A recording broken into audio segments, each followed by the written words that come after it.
প্রায় প্রতিদিনই কাশ্মীরের নিয়ন্ত্রণ রেখা এলওসির দুই প্রান্তে গোলাগুলির পরিমাণ বেড়েই চলছে। দুই পাশের মানুষের নিরাপত্তা নিয়ে বাড়ছে উদ্বেগ।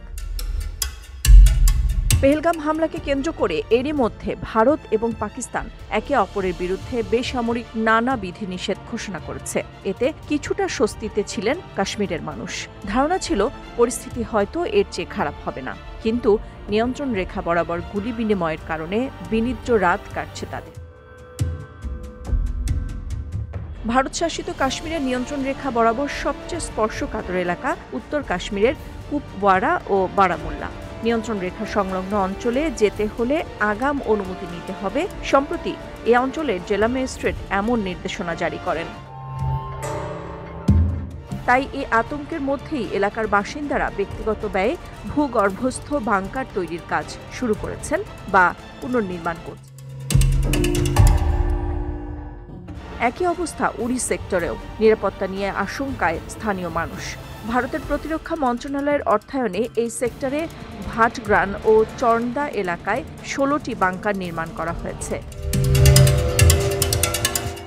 কাশ্মীরের জনগণের অভিযোগ, দুই দেশের কেউই সিজ ফায়ার চুক্তি মানছেন না। 2021 সালের ফেব্রুয়ারিতে ভারত ও পাকিস্তানের সেনাবাহিনীর মধ্যে পূর্ব সম্মতীয় সিজ ফায়ার সংক্রান্ত চুক্তি কঠোরভাবে মেনে চলার জন্য আরও একটা চুক্তি হয়েছিল।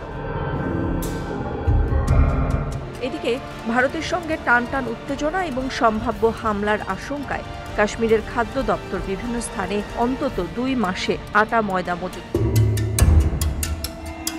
আজাদ কাশ্মীরের নিয়ন্ত্রণ রেখা সংলগ্ন অনেক অংশই দুর্গম এবং বরফাবৃত। সেসব এলাকায় স্থানীয় খাদ্য দপ্তর সাধারণত বরাবরই ডিসেম্বর থেকে মে মাস পর্যন্ত আটা ময়দা আগাম মজুত করে। বোমা বর্ষণ কিংবা সামরিক অভিযানের আশঙ্কা আছে এমন জায়গা থেকে খাদ্য ভাণ্ডার তুলনামূলক নিরাপদ জায়গায় সরিয়ে নিয়ে যাওয়া হচ্ছে। সাধারণ মানুষ, বিশেষ করে যারা শীতের সময় এবং ভারতে গোলাবর্ষণের সময় যোগাযোগ বিচ্ছিন্ন হয়ে পড়ে, তাদের যাতে খাদ্য সংকটে পড়তে না হয় তা নিশ্চিত করতেই এই পদক্ষেপ। এর আগে 100 কোটি রুপির বিশেষ তহবিল ইমার্জেন্সি রেসপন্ড ফান্ড গঠনের কথা জানিয়েছিলেন কাশ্মীরের প্রধানমন্ত্রী। ভারত ও পাকিস্তানের মধ্যে সীমান্ত 3323 কিলোমিটার বিস্তৃত। এর মধ্যে জম্মু ও কাশ্মীরের সীমান্ত 444 কিলোমিটার দীর্ঘ এবং 34 কিলোমিটার প্রশস্ত, যাকে সবচেয়ে বিপজ্জনক বলে মনে করা হয়। নাদিরা জাহান, নিউজ ডেস্ক, সারা বাংলা।